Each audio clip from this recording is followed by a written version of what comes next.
One nice thing about shiplap walls is that no matter where you put a screw, you're going to hit some lumber.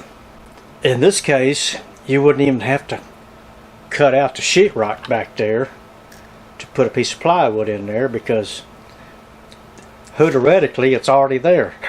So now, rather than cutting in and doing a lot of sheetrock work, we've got a piece of 1/4 inch plywood. We've got 2 slots in it for the dimensions that we want in between the 2 shelves. And now we're going to mark the shelves.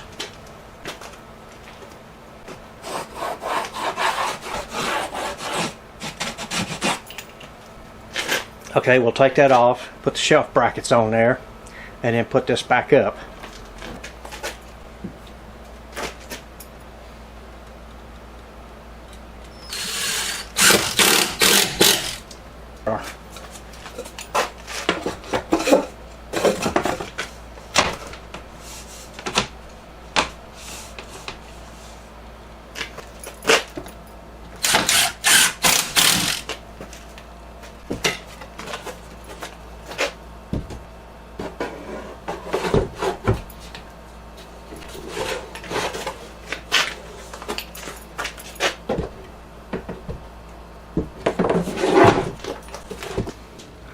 And the nice thing about it, you only have this little 1/4 inch to do something with, and that you can either put some caulking there, you can float it out, you can do whatever you want.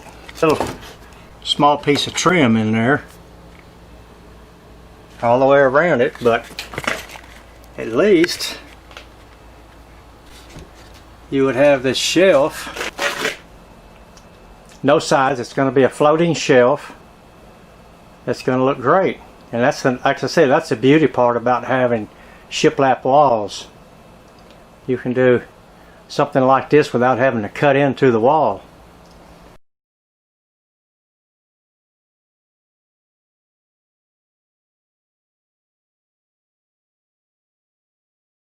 It's really a lot better. But I know not everybody has shiplap walls. Alrighty. Well, golly, I sure hope this kind of helps.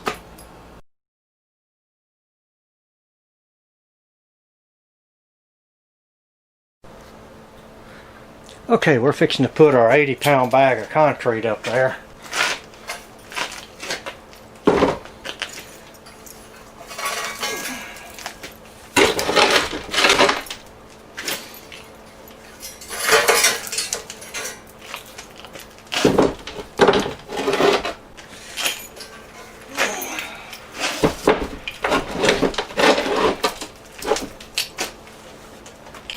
Okay, now I'm pretty sure not everybody's going to put 80 pounds in such a small little area of kitchen utensils, glasses, plates, or anything, but at least this will kind of give you an idea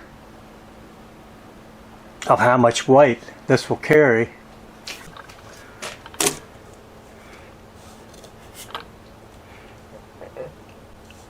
Is 1 1/8 inches, and we could have gone down to 1 inch if we wanted to,